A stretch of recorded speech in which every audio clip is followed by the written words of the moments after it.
Adjunct Professor Moran, Macroeconomics 111. We ended our last conversation with an introduction to demand, and now we're going to move on to a topic that discusses the difference between demand and a shift in demand and quantity demanded. Students get this confused very much, and if you can get your head around the general insight of it, a lot of chapters are going to make a lot more sense. Okay. Demand equals the complete relationship between all prices and quantities. It's an entire curve, demand. A change in quantity demanded happens only because of a change in price. You go from P1 to P2, the price is increased, the quantity will fall from Q1 to Q2. That's what it means to be a negative relationship. Now, sometimes it's not a change in price that's causing you to change how much you buy. At any one price, you'll buy more or less of something. 10 years ago, you weren't buying any college, and now you are. It's not because they put college on sale and the quantity demanded went up. It's age appropriate for you now, and so you're buying more college at the same price. That's a shift in demand. It's an increase in the quantity you're going to buy. Now, I can't show you more on this line at the same price, because at that price, more quantity implies a lower price. So the only way you can get more is if the line shifts. So y equals mx plus b, but there's also an error value. And as long as the error value, or all things that aren't x that affect y, as long as this is constant, then x can explain changes in y. But so you'll have something that looks like this: a change in quantity demanded. But if this is changing and this is constant, then you have to have another line. There's a new line.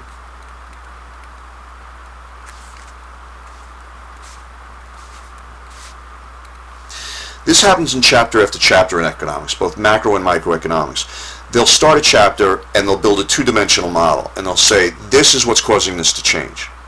Fine. Immediately after a page or two, they'll start talking about these things, and you'll be confused because you're thinking, well, they just told me this causes this to change. Few things in life are truly only two-dimensional. So you pick the most important explainer of y and make it your x, and you hold everything else that's constant. But if your major explainer is no longer explaining the change in this, if it's these other things that you've held constant before changing, then you need another line. This is called a shift or change in demand itself. Demand itself is change. Remember that the definition of demand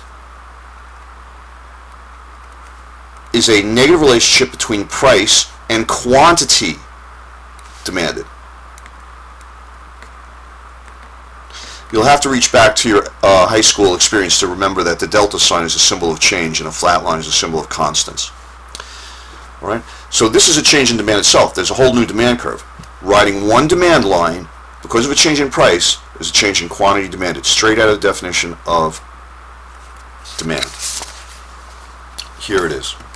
Now, what causes this to happen? We know that this is only caused by a change in price. What causes this shift in demand to happen? And it's these factors: number of consumers, income, tastes, expectations, and the price of substitutes and complements. This may be difficult to remember because there are so many of them. You can remember that this is caused by nights. Number of consumers, income, tastes, expectations, substitutes, complements. This occurs only because of a change in price. So nights, constant, this is changing. Here, price is constant, and this is changing.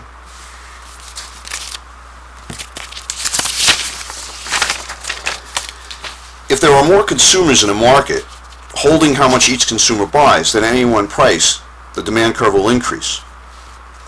Income. Income affects the shift in demand three ways: a normal good, a normal good, an inferior good, and a neutral good. If your income goes up and you buy more of something, and your income goes down, you buy less of something, that's what we'd expect, so we call it normal. Your income goes up at any one price, you demand more. Your income goes down, any one price, you demand less. An inferior good works the opposite. When your income goes up, you demand less of something. And when your income goes down, you demand more of something. That's the reverse. That's inferior. We'll come to neutral goods in a minute. So, when I was a kid, when I was in college, I went off food service eventually. Now, if you run out of money and you're off food service, you go hungry. So I keep a box of mac and cheese in my pantry. And if I ran out of money in food, I knew I had one box of mac and cheese left. And I could use that. I could make 3 meals out of mac and cheese. You have to be very careful with the cheese, because you run out of cheese on the third meal, you're eating boiled noodles, and that's really pathetic. Almost as pathetic as eating mac and cheese as your meal for 3 days. Anyway, so I ate a reasonable amount of mac and cheese when I was in college. When I got out of college, I got my first real job and a salary. It was steak and potatoes for me. So when my income was low, I didn't eat a lot of steak and potatoes. When my income went up, I ate more steak and potatoes. That's normal. When my income was low in college, I ate a lot of mac and cheese. When my income went up, and because I got a job, I ate less mac and cheese. To me, mac and cheese was an inferior good, and steak and potatoes was a normal good. What do you use this for? If you work for General Motors, you know that new car sales are a normal good. That when the economy slides into recession, people will use less cars, buy less cars. But when the economy is booming, people will buy more cars. And so you can make sales predictions based on income reports issued by the government. Similarly, if you manufacture inferior goods and the economy is going into a recession, you're going to like, woohoo, bring it on. Because when income goes down, as it does in a recession, the demand for that an inferior goods product will go up. An example of this would be like store brands of canned vegetables. You know, when your income is up, you'll reach for the Del Monte or the Jolly Green Giant. When income goes down, you'll rummage around for the store brand instead, an inferior good. A neutral good is a good for which demand does not income does not affect demand. And this would be like everything in a drugstore. You don't buy more drugs because you have more money, or less drugs because you have less money. So if you work for Kleenex, the tissue company, for example, you wouldn't really be concerned with how much income people have. You'd be referring to a government agency called the Center for Disease Control, and you'd be following what their predictions are for the flu in order to adjust your production for future anticipated sales. So again, these are things that are shifting demand. Normal good, increase in income, shift in demand. Any one price, more is demanded. Inferior good, income falls, increase in demand. Neutral good, no change. Tastes and preferences. These are fads. So these are like trends or fads. So this is your college. You didn't buy college in the past. Now you're buying college. It has nothing to do with the change in price. It has to do with now it's a choice that you want. You have more of a taste for college because it's age appropriate. 10 years ago, depending on your age, maybe you didn't drive, and now you drive, and so you buy more gas. It's not that gas went on sale and the quantity demanded of gas went up. It's you have more of a taste for gasoline, so your demand curve has shifted, so at any one price you'll buy more. When I was a kid, I was a nerd, much as I'm an economics nerd now. The Beatles went to India, and they became involved in psychedelic things and learned the culture, and they took a Nehru jacket, which is a shirt that people wear in India, and they made it very flamboyant in psychedelic colors. And my mom went out and bought me a Nehru jacket, and I was the coolest kid in first grade for about a month until everybody came to their senses. So what happened here, it's not that Nehru jackets went on sale and the price reduced and the quantity demanded went up. What happened is because the Beatles endorsed Nehru jackets, that at any one price there was a tremendous increase in the demand for Nehru jackets. And then when people said, oh, this is ridiculous, it went back down.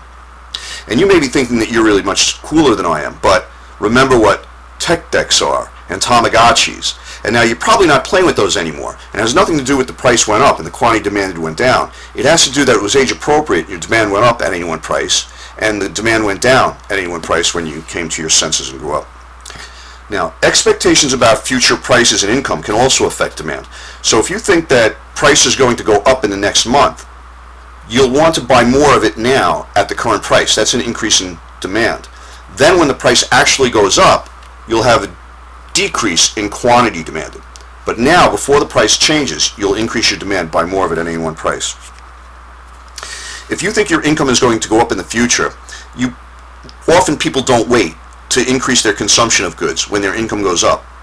So I filed my taxes once, and as soon as I hit the go button, I knew that in a month I'd get a check for $1,000. So I immediately went out and bought a 10 megapixel digital camera so I could take pictures of birds. So the price of the camera didn't come down, causing my quantity demand to go up. At any one price, I bought more because I anticipated getting money in the future. So expectations can cause a change in demand. Finally, we have the price of related goods, which are substitutes and complements. Substitutes are similar goods that are used instead of each other. You don't, for example, eat pork and hamburger at the same sitting. So pork and hamburgers are substitutes. And this is how this works. You need two graphs for this one to be demonstrated.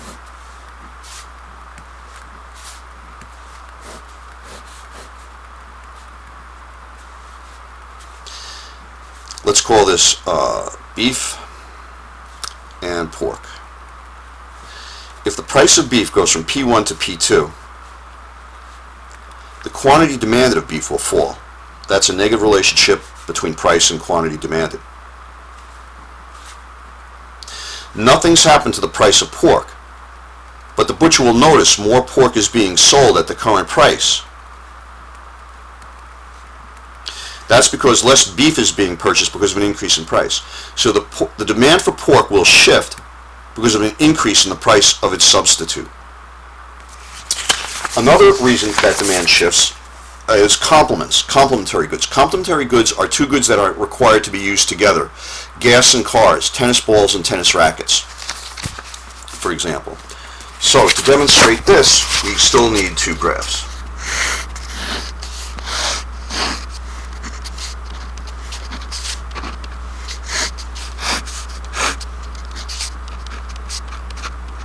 When there's only one, you don't need to add a subscript, but as soon as the demand curve shifts, you need a separate subscript, D1, D2.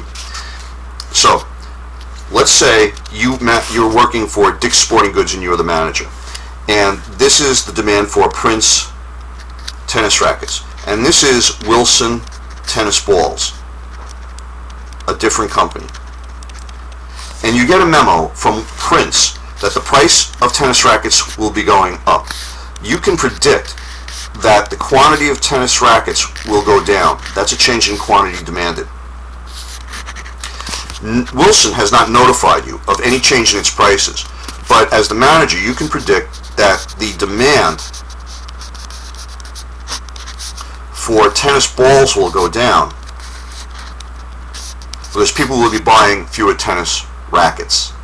So, with substitutes, when the price of one goes up, the demand for the other goes down. Substitutes, same. The change in demand will be same as the change in price. Complements are contrary.